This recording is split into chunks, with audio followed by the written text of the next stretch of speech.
Good morning, everybody.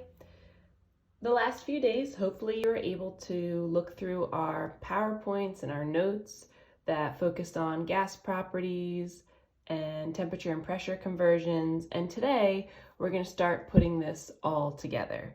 So if you look at our notes from today, we're going to focus on, like you may have noticed, the title of that PowerPoint, which is Boyles gas law. The first few slides, you may have noticed there was a gas law called the combined gas law, which is written right up here in the top right corner of my worksheet. And you're going to notice that there's pressure, volume, and temperature. When we look at Boyles gas law at the top of our worksheet, we're going to notice that this just has pressure and volume. So when we're working with Boyles gas law, temperature is not going to be changing. So what we're going to say is temperature remains constant. So that's not going to affect our calculation. We're going to look at an example together today, and then you're going to try out a couple problems on your own as well. And tomorrow I will post those answer keys for you, or the next time that we meet, I will post those answer keys for you so you can check over your work and make sure everything looks okay. So we're going to be using this gas law like we set up here. It's written in our PowerPoint slide, and there's an example on the PowerPoint if you want to look at that as well. I strongly recommend that. So Boyles gas law is P1V1, and that 1 just represents our initial pressure and our initial volume, and then this will equal P2V2, which again is just our final volume and final pressure. A relationship here, which is important. We want to be familiar with how these variables are going to be related. Pressure and volume are indirectly proportional. Notice I had a little typo there.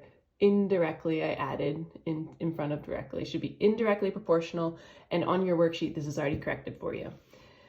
So a couple things before we get started using Boyles gas law. I do want to write up here, and I would suggest you write this as well. When we're using Boyles gas law, we need to make sure that our units for pressure and volume agree with one another. So if our pressure is given in ATM, both values for pressure must be in ATM. If we're given a final pressure and that gives us maybe millimeters of mercury, mmHg, we're going to need our initial pressure to be millimeters of mercury as well. Volume, same thing here. If we're given liters, we need to make sure that V1 and V2 are in liters, or if we're given milliliters, it's okay to keep it in milliliters. We just need to make sure that they agree. So we're going to go all the way down actually to number 3, and we're going to try this first one out, well, this third one out together. So the question says to find the volume of a sample of nitrous oxide at a pressure of 0.850 ATM. I'm going to underline that, something that's given to me, if 4.25 liters was originally at a pressure of 574 psi. So notice we're given two pressures, but notice one's psi and one is ATM. We're going to have to make sure that those units agree with one another. So let's just start cataloging. We'll call this cataloging, where we look for what P1 is, what V1 is, what P2 is, and what V2 is. So P1, they said we were originally at a pressure of 574 psi. They told us, what else? That our final pressure was 0.850 ATM. So I'm going to plug that in for P2. And it also told us that our initial volume was 4.25 liters. So I'm going to plug that in here for V1. And it told us to find the volume, our final volume at the end of all this. So like we noticed earlier, PSI and ATM, they don't agree. So we're going to have to convert one of them. Now it doesn't matter if you'd like both of your units to be in ATM or both your units to be in PSI, it will not matter. Since ATM is kind of more of our standard unit for pressure, I'm just going to convert this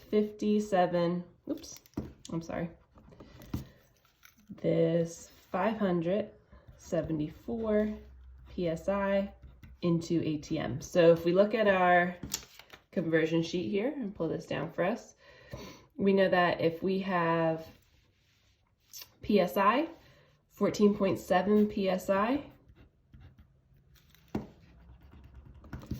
will be equal to 1 ATM. So this goes back to our first lesson where we just need to make sure we remember how to convert units. Units we don't want, factor out. They give us the units we do want, which should leave us with 39 ATM. Okay, so that's our P1. Now all we have to do is use our Boyles gas law, which is written at the very top of our worksheet. I'll write it one more time down here.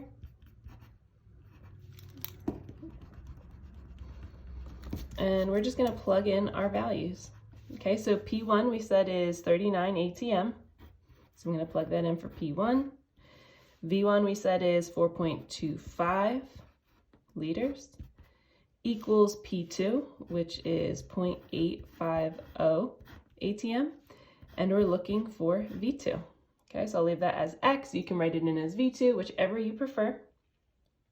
And now what we're going to want to do is multiply 39.425, and then we'll end up dividing both sides by this 0.850. Okay, when we plug all that in, so 39 times 4.25, all divided by 0.850, that should leave us with V2 being 195 liters. So you're going to take some time to try out numbers 1 and 2. These will be questions on the video following this example. Feel free to rewind to watch this again. Let me know if you have any questions, and feel free to reach out via email, add a comment on any of our previous announcements, and let me know. All right, great job. See ya.